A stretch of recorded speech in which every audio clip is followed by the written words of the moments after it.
Hi Lena, welcome on board this session. The topic of this session is Takeoff and Landing. It is entitled to the subject Flight Mechanics. The target audience for this session are GATE Aerospace aspirants, aerospace and aeronautical engineering students. The syllabus for flight mechanics of GATE Aerospace Engineering has been updated and several other subjects have been revised. So, as far as the syllabus of flight mechanics is concerned, only rearrangements have been made and no topics have been added, neither they have been removed. And in this particular session, we will be focusing on the takeoff and landing topic under the airplane performance category. So, in the previous lesson, we did know about drag polar, the link to which will be hovering around on the right top corner, and getting an outline of this session. At first, we will be focusing on the takeoff performance, wherein we will be deriving the ground roll and airborne distance. And next, we will be proceeding to the landing performance, where we will be deriving these three derivations.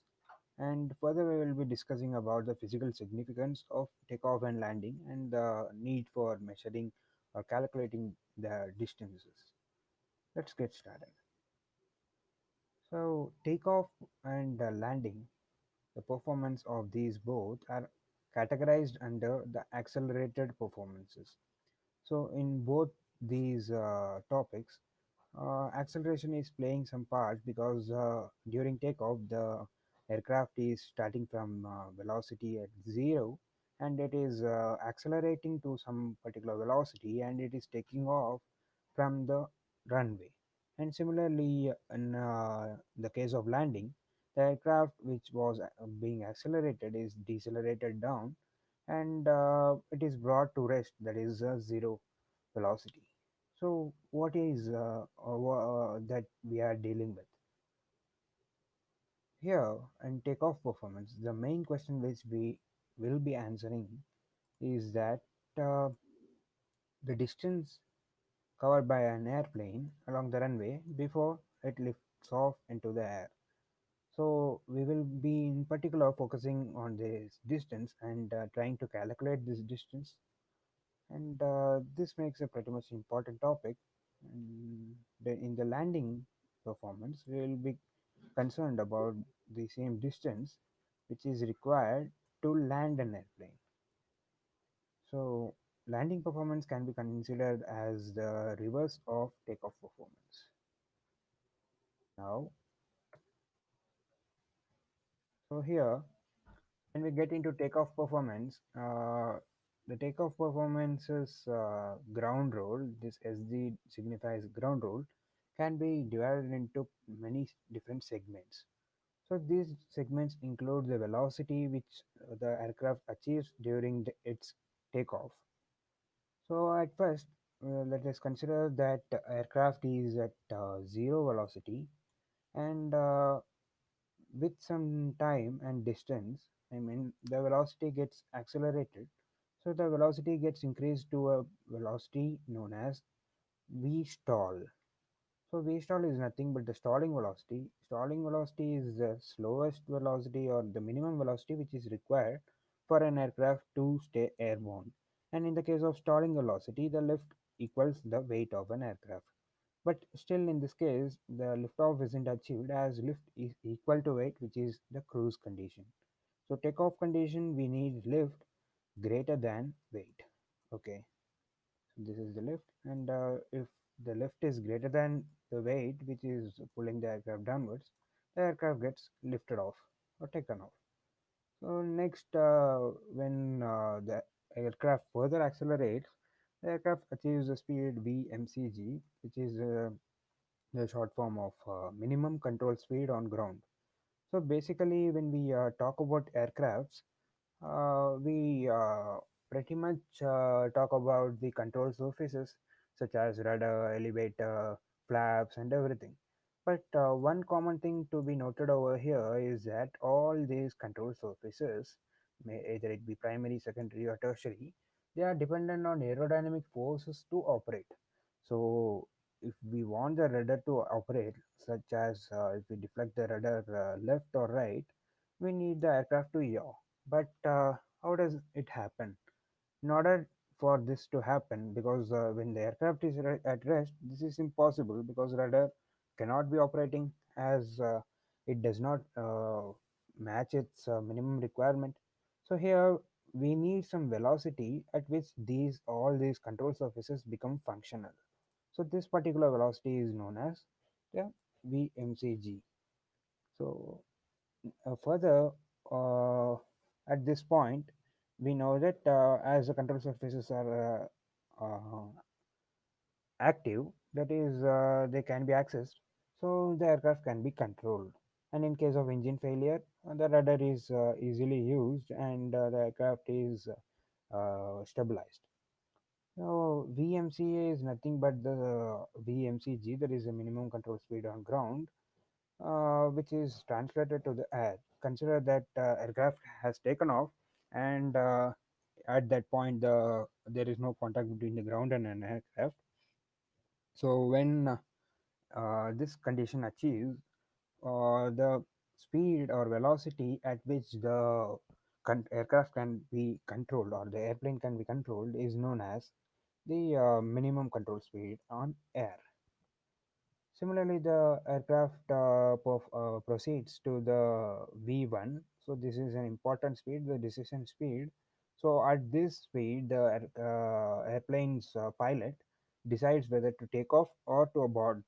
So in case of engine failure before the speed, the pilot will abort the takeoff, and in case of engine failure after this speed is achieved, the aircraft can perform a takeoff and it will come back and land. So we have been quite commonly talking about speed and velocity interchangeably. What is the difference? Speed is nothing but same as velocity. Still, speed is a scalar quantity as it does not have a direction component in it, and velocity is a vector quantity as it has a direction component in it. So in common, both are one and the same.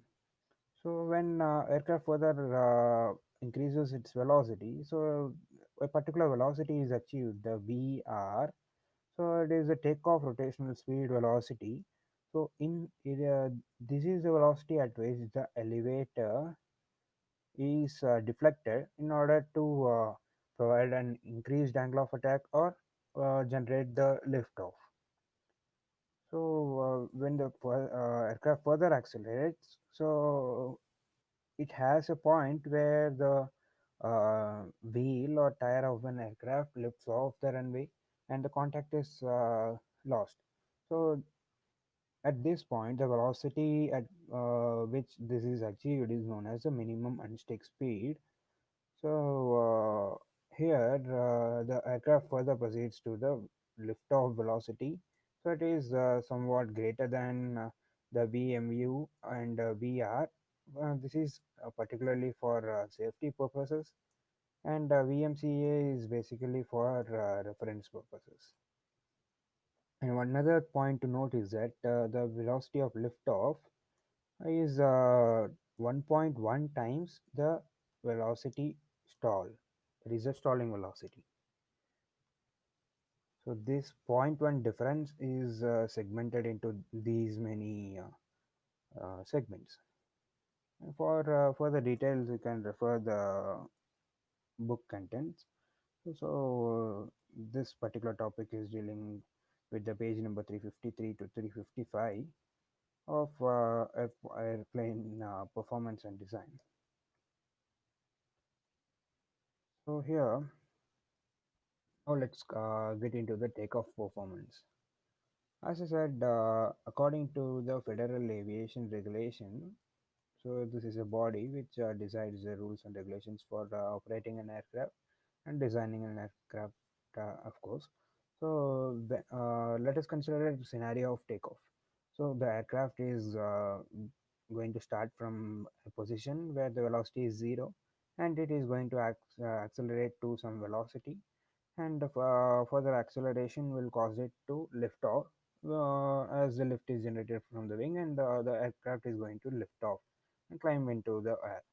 And according to this regulations rule, The aircraft must also accelerate and lift off from the runway. Similarly, it also needs to achieve or cover an additional obstacle height. That is, the aircraft needs to clear this obstacle height. So this is known as a HOB.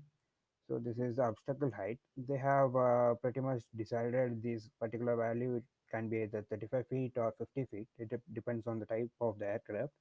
So an aircraft or airplane in particular needs to clear this obstacle height in order to consider it as taken off from the runway. So for this case, the takeoff distance can be divided into two particular portions, that is the ground roll SG and the distance at which it is airborne during its clearing the obstacle height. So this is known as the airborne distance. So the total takeoff distance is a summation of ground roll distance SG and airborne distance SA. Now we will be deriving these both values separately, and we will be adding those in order to find the takeoff height distance. So here let's calculate the ground roll. When we are considered with the ground roll, the aircraft is still on the ground, and we can basically bring it down to the physics in order to derive this. So let us consider a mass, particular mass of a body, and constant force is acting on it. And let us take the initial conditions as at time 0, the velocity is v equal to 0, and the distance is also 0. So this is at reference point 1, and we are considering another point 2 at which the airplane has an increased velocity v, the force is constant, and the time is also increased as the time taken from starting from this point to the point 2 where the velocity is increased to v, and the distance is also increased from s equal to 0 to some particular distance. So when we bring it down to physics, we can easily derive it as force is constant from Newton's law. We can write as force is mass times acceleration. So here acceleration, we know that acceleration is nothing but the change in velocity, right? Change in time. So here when we rearrange this equation, we can obtain the change in velocity dv term by rearranging these terms of the equations. So dv is equal to f. So this ma is simplified as force f. The m is going to the denominator and dt is going to be multiplied. So change in velocity is f by m uh, times the differential time dt. So here we are getting the terms in differential form, so we need to integrate it in order to obtain the velocity term. So let us integrate it from initial condition to the final condition. So the velocity is 0 at the initial condition, and velocity increases to v at the final condition. Similarly, the time. So when we integrate it, dv turns to v, and fm is constant, force is constant, and mass is also considered as constant. And time, when we integrate dt, we will obtain t. So here we can rearrange this equation in order to find the time required to achieve this velocity. So if either one of the values are known, we can rearrange the equation and find the other one, vice versa. We also known as distance is nothing but speed multiplied by time. So we know the formula speed is equal to distance by time. So it is from the same formula, s is equal to distance by time. So s over here is the speed and d is distance time. So now when we need the velocity, now for instantaneous velocity, speed is also the velocity in terms of vector. So when we replace the term with v, we can also find the velocity of it. So when we replace this term with the dv term, and let us find the values of incremental distance. So the distance has increased and time also has increased. So when we derive it in terms of incremental values, so ds is equal to v times dt, that is distance is speed times the time value. So here we can implement or substitute the value of b which we found in the equation 2. So this value can be substituted over here. So when we substitute the value of velocity v in equation 4 round, we can obtain an equation pretty much similar to this. So here we are obtaining the differential or incremental distance with respect to the incremental time. But what we need is the distance. So we can simply integrate it in order to obtain the distance s. So here when we integrate that equation, we can see that it is integrated between two values, the initial condition and the final condition. That is 0 to some particular value. So when we integrate ds, we will obtain s, which is the distance. So here, and F by m is constant, force is considered to be constant, and the mass is also considered to be constant. And as far as the term time t is concerned, so here we do not have a single term dt, we have an additional term t. So when we integrate t, we know the formula. uh, Integration of x power n times dx is equal to x power n plus 1 divided by n plus 1. By implementing that formula, we will be obtaining t square by 2. So we have obtained the relation for distance. So here we need to see that the time t is also dependent. So we can substitute this value also into the equation 6, which we previously found the value of t in equation 3. So when we substitute the value of t, that is v times m divided by f, in the equation 6, we will obtain an equation for the distance. So here the equation 7 is uh, equation through which we can find the distance. So if we know the velocity and if we know the mass and if we know the force, we can pretty much find the distance. But this is in terms of physics. So how do we translate it to aeronautical terms? So here we can see that it is in common referred as force. So when we translate it into the aeronautical terms, this force is taken in detail or elaborated into the forces acting on an aircraft. That's the only things which we are going to make. So here we know that during a takeoff, consider that this is the takeoff direction, and let us consider the forces on an aircraft. So here we have thrust, lift, drag, weight, and an additional force is added over here, the resistance. In general, in cruising conditions, we do not consider resistance, but in case of takeoff, there is a contact between the wheel or tire and the ground or the runway. So this causes a pretty much resistance. So this needs to be taken into account for takeoff and landing. So when we consider the forces, let's categorize or group them based on its type.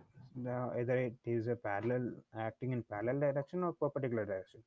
So when we group the parallel forces, there is thrust. So there is also drag, and there is resistance. Let us consider this is a positive direction. So the forces acting in this direction are considered positive, and opposite is a negative. Similarly, the forces acting upward is considered positive, and downwards is considered negative. So this is a sign convention which we are going to be using. So when we consider about the perpendicular forces, there are pretty much only two forces. It has to be either lift or weight.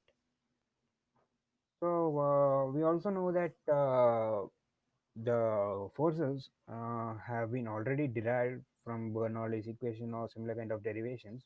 We can write the formula for these forces. So drag can be written as half rho v square s cd, and cd can be defined as cd naught plus kcl square. So this is the drag polar term which we discussed in the previous lecture. And further, we can see that the effect of ground effect can be added into this equation as the aircraft is taking off, and As the aircraft is near or the airplane is near the ground, there is an additional lift produced to the or induced to the aircraft from the ground as the flow gets deflected from the ground. So this is known as the ground effect. Here we can see the formula for phi, and so this was derived. This is an empirical value, and it was derived by a scientist. So we can one thing about this is that we can add as many factors as we can, so this equation gets complicated. Our objective is to keep it as simple as possible, so we are neglecting these kind of empirical values. So for accuracy you can still add these. So here we can know that lift is half rho v square s cl. So CL here I would like to mention the L, the capital L term is for complete airplane, and when we see the small L term, it is for a 2D wing, that is an infinite wing airfoil. So here we did see that we are discussing the parallel forces. So and resistance is also considered. So what is causing the resistance? So resistance is basically caused by the difference in perpendicular forces. So the forces acting in the perpendicular direction is going to decide the resistance. So it is a difference between the lift. So lift is going to be greater than the weight, and so lift minus weight will be obtaining the net force, net normal force. So this is the normal force. So normal in this direction. So when we take the difference in the or the net normal force, and then we add a factor known as the coefficient of rolling friction. So there is some friction, and it depends on the type of the runway, either it is smooth or wet, or either it is a grassland or a paved runway, or there are many kinds of runway. So the value pretty much differs. So here we can see we need to add an coefficient term, the mu r. So mu r typically ranges between point zero 0.02 to point zero 0.08 for brakes off condition. And when we apply brakes, the value increases to point zero 0.06 to point zero 0.05. Okay, now we have derived the uh, defined the forces, parallel forces. So when we sum all these parallel forces, so force is equal to thrust is in positive direction, and similarly we have drag and resistance acting in the negative direction. So okay, yeah, thrust is in positive and drag and resistance forces in negative. Let's keep drag as it is, and resistance is defined over here from the previous case. So R is equal to mu R times the net normal force. And similarly, we know that F is equal to ma from Newton's law. So the acceleration is nothing but the change in velocity when change in time by change in time. So here we are equating it to m is ma. So let us consider this value. So the negative sign is taken common, and let us consider this particular value as an average value, and we need to know that this value is about 10% of the thrust. So in many cases, these value is also neglected. So let us consider this as constant. So now when we have obtained the value for f, and when we substitute the equation, the value of f in equation 7. So this is the equation 7. So we have defined the value of force in terms of aeronautical terminology. So we have translated it to the aeronautical terms. So V square m by 2f. So the f term is replaced with the aeronautical terms of force, and m is also written as weight by acceleration due to gravity g.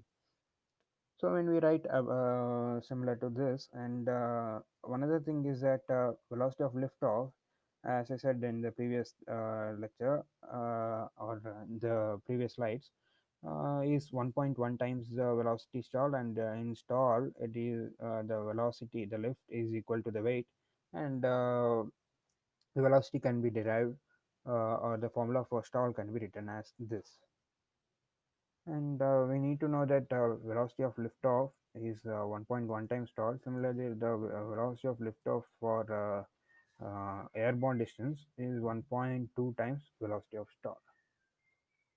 Okay, now when we substitute the value of this velocity liftoff into the distance formula, we can write the formula as 1.21 times 2w times w divided by this particular terms are included. And when we simplify it, we are obtaining an equation which is providing us with the distance required for liftoff, and this is particularly the ground rule. So when we simplify it, instead of taking 1.1 and 1.2 times of velocity stall, we are taking the velocity liftoff as 1.2, and we are neglecting the airborne distance. So we are just considering the point at which the aircraft is basically taking off. So when we take up to this point, this is indeed incorrect or inaccurate, but for basic conditions, we can still consider this. And when we are neglecting the drag and resistance forces, as it is only 10% of the thrust, we can pretty much obtain a simplified equation for liftoff. So here we can see that the simplified general equation for liftoff is 1.44 times the weight square divided by g, acceleration due to gravity, and here we see the density, ambient density, and the wing surface area, and CL max times thrust.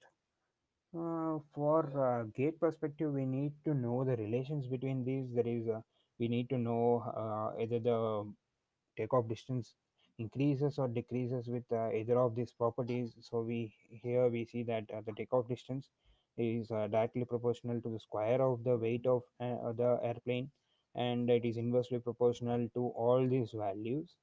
So we need to know, and this equation can be translated into the physical understanding. So when we see that there will be questions like if what if we increase the weight by 2 times. So when we increase the weight by 2 times, the takeoff distance or liftoff distance is going to increase by 4 times, that is quadrupled, as it is in square terms. Similarly, the distance for liftoff is inversely proportional to the density, and when we consider that thrust is directly proportional to the density, it is square times density. So this is in particularly interesting topic, as this is the deciding factor, wherein we see that in summers takeoff distance is increased, that is we need additional runway distance in order to lift off. But in winters it is the reverse case, that is we can take off from a shorter distance. So as the density is low, we can see that if density decreases, the takeoff distance increases, and if vice versa. So in summer density decreases due to heating up, and the runway distance increases. Similarly, we can see that in order to increase here we can see the CL max. The liftoff distance is inversely proportional to the CL max. So if we increase the CL max, that is, if we increase the lift, that is by deploying flap or any other kind of mechanisms, we can decrease the takeoff distance. Our prime motive is to decrease the takeoff distance. So we basically do not have infinite distance to take off. Now we are dealing with the second portion of the takeoff performance, the airborne distance. So the distance required to clear the obstacle height is known as the airborne distance, and as I said, it varies. The obstacle height varies according to the Federal Aviation Regulation. So it is basically 35 feet for civilian jet powered aircraft, and the obstacle height is 50 feet for military or other airplanes. And here we can pretty much see that the equation can be derived from the trigonometry basis. So here we can see we need to find the SA term. So how do we apply trigonometry and find this? Let us consider the airplane which is taking off is particularly following some curved portion or a curved line. So when we are and we know the obstacle height and we know all of the terms, and by this we know that there is some particular angle it is making with the obstacle height. So here we call this angle as theta OB. So this is the angle of obstacle height. So here the SA term is same. So this is also can be called as SA. So in order to find this, we know the theta, and for this case, we can write it as sine theta b is nothing but opposite, or cos theta b can be written as adjacent by hypotenuse. We will find about it. So here we are concerned with the SA, so distance of airborne, so airborne distance. So we need the opposite term. So we are considering the sine theta term. So basically, when we consider the sine theta term, we can directly write the SA, so airborne distance, as r, which is hypotenuse. So here we can see that sine theta is nothing but opposite by hypotenuse. So opposite to the theta b, theta ob is SA, and the hypotenuse is r.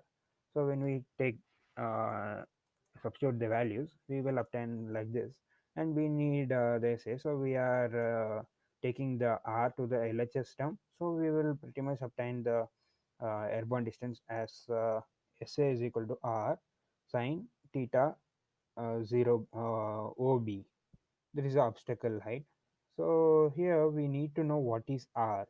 Let us assume that we know the theta b by substituting some kind of trigonometry equation. So what is r? R is nothing but the turn radius. So this turn radius is basically obtained from the pull-up maneuver. So we need to know what is pull-up maneuver, and we need to know how to derive it in order to know about this. So consider that an airplane is in a pull-up maneuver. So the lift is basically going to be greater than the weight, and it is going to be following some particular curved path. So let us take the net normal force is lift minus weight is equal to F is equal to ma. So this is net normal force, and this is the mass times this term is the acceleration. So here we can see acceleration is not dv by dt, instead it is v square by r.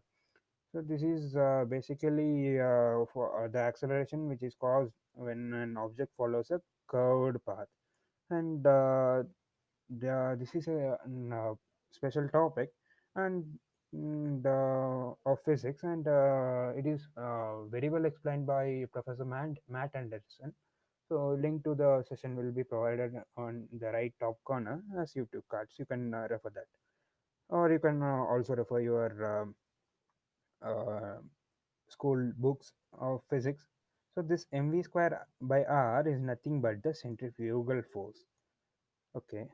Or when you search for this mv square by r, you can search by the term centrifugal force. So here the r can pretty much be derived from this particular equation. So here we have L minus W is equal to mv square by r, the centrifugal force. So when we replace the terms, or just take the r to the LHS, and we bring down the L minus W term to the RHS, we obtain a similar kind of equation, and the mass can be written as weight divided by gravity. And in that case, we can write, so L minus W. We have see W in both the numerator and denominator, so we are dividing the numerator and denominator by W. So here we can try see that this gets cancelled out, and here this also gets cancelled out. That is one, and we have been remaining with the term L by W. This is nothing but the load factor N. So this is the load factor N. When we replace this with the load factor N, we can write the turn radius R as V infinity square by G times N minus 1. So this is basical equation for pull up maneuver, and for pull down maneuver this is just replaced with a positive sign, as lift and weight operates in the same direction. So as for now, we are concerned with airborne distance SA. So it is nothing but r times sine theta b. Now when we combine the ground roll distance g value and SA airborne distance value, so here we can obtain the total takeoff distance. So this is going to be the equation when we obtain for total takeoff distance. So the total takeoff distance yes can be found out if we know the all these properties. So this is theta over here. So this is pretty much what is takeoff performance, and now we will get into the landing performance.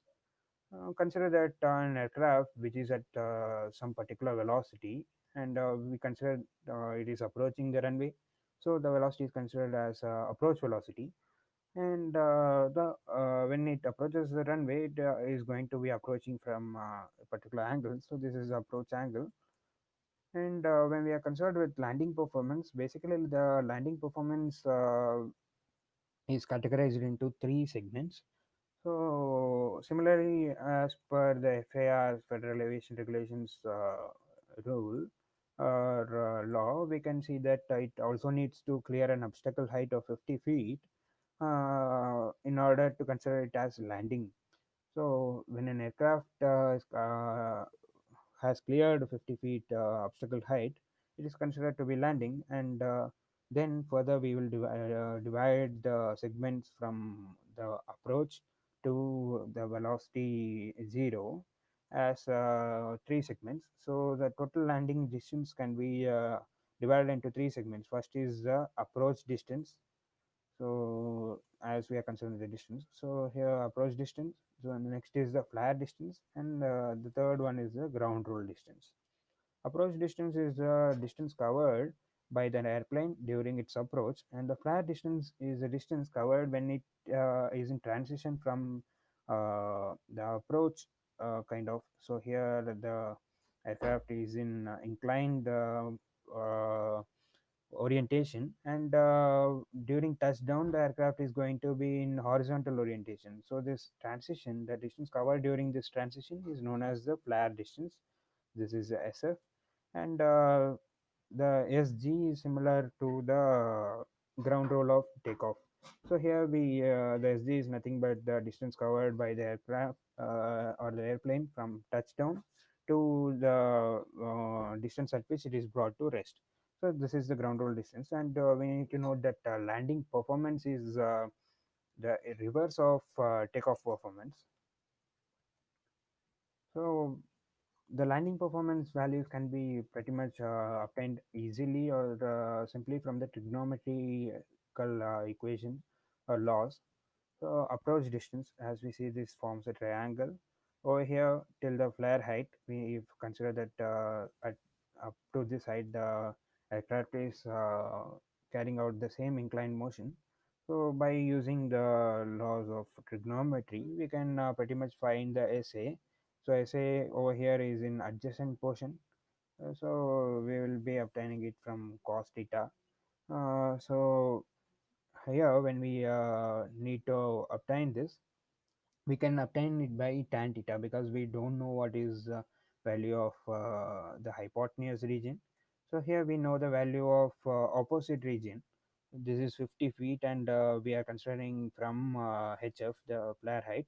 So 50 feet minus HF will be the height of this particular portion. So when we consider that, we can obtain the value of SA from the tan. So there is a tan law. So tan theta A is nothing but opposite by adjacent. So here we know that opposite value is 50 minus HF, and adjacent value is SA. So for finding out SA, we are rearranging the equation. So SA is nothing but 50 minus HF by tan theta A. So the next portion is the flare distance. We need to find the flare distance. So this is the flare distance. So flare distance is similar to the pull up maneuver, here we are not pulling down. So in pulling down maneuver, the path will be similar to this, and in pull up, so this is a pull down maneuver, and pull up maneuver, the path is going to be similar to this. So here we can see that this is a pull up maneuver. So when we consider this, it is same as the previous case for takeoff. So it is the flare distance when applying the pull up maneuver case is nothing but r times, by applying the trigonometry law. So it is nothing but here we consider with the opposite side, SF. So pull up maneuver SF is can be obtained from the sine theta law, similar to that of takeoff performance. So SF is R times theta F. So this is the angle of flare. So similarly, this is as I said, it is similar from the equation derived in takeoff performance, and R value can be obtained. The turn radius can be obtained from the pull-up maneuvers equation. So equation 12. So this is the equation for obtaining the turn radius. It is same. Need to remember that here pull up is being taken into account, and it is in pull down because the value changes. Now, when we are considered with the third portion of the landing, the ground roll. So ground roll is pretty much as same as the takeoff performance ground roll, but it is in reverse direction. So thrust is taken to be zero because once the aircraft touches down, the aircraft decelerates to zero. The engines are turned off, or in some cases, reverse thrusters are used. So in that case, the equation differs. So when we are considering this similar to the takeoff performance, and in reverse direction, because in takeoff aircraft is in this direction and it is taking off, so we are accelerating. So landing is pretty much reverse of it. So we are decelerating to some particular value. Okay, so we are basically taking the equation 7, which was derived from the laws of physics, in particularly the reverse direction. Okay, but one interesting point over here is that the force, which is mentioned over here, so this is the drag term and this is the resistance term, all in negative value, and thrust is taken zero. So this negative value of this force and the negative value of this distance calculated, the derivation gets cancelled out. So when we take in common, we can cancel out this. That is why we are writing similarly. When we substitute the value of force over here, we can see that drag plus mu r times w minus l, and the average value of it can be taken. So this is same. So here this is similar to that of takeoff, but one particular thing is to be noted over here, that is the velocity of landing is 1.3 times the velocity of stall. So that is VL is taken as 1.3 times the stall velocity. So when we square this 1.3, we'll obtain 1.69. So this is the equation for landing ground roll distance. And when we take in common, we can neglect this term, and this particular equation is taken without considering the approach and flight distance. So here when we sum all these value, the value of approach distance, the value of flight distance, and the value of ground roll distance calculated, we obtain the total landing distance. So when we know all these properties or values, we can obtain the flight distance in meters of feet. Now, this is a summarized portion of what is totally regarding the takeoff and landing. For a detailed perspective, we can still refer the books. In particular, you can obtain the common perspective from Introduction to Flight by J.D. Anderson in the chapter 6, so page number 520 to 529. And for detailed perspective, there are further more factors added. You can refer the Aircraft Performance and Design by J.D. Anderson, and the Chapter 6 of it, Airplane Performance, Accelerated Flight. You can read in detail about the takeoff and landing. So now this is a main portion where are we using it? Why are we calculating this takeoff and landing distance? What is the physical significance of it? This is important because we see there are many aircraft taking off and landing, and we can see that few are getting crashed, similar to the recent incident of Colicode Air India flight, which got overrun on the runway because I'm just speculating. Consider this as runway. The runway was short as it was a table top runway, and the aircraft landed approximately in the middle of the runway. So the landing distance wasn't appropriate. That is, the landing distance, it needed additional landing distance, but it basically ran out of the runway, and it got into accident. The airplane broke into two, and approximately 20 people demised due to that particular incident. So to avoid such kind of incidents, we need to know the accurate value, and we need to inculcate the safety factors in order to obtain the correct value. So if we know the values and everything, we can design it in particular direct uh, type, such that these kinds of air crashes can be avoided. So this is the practical significance of it.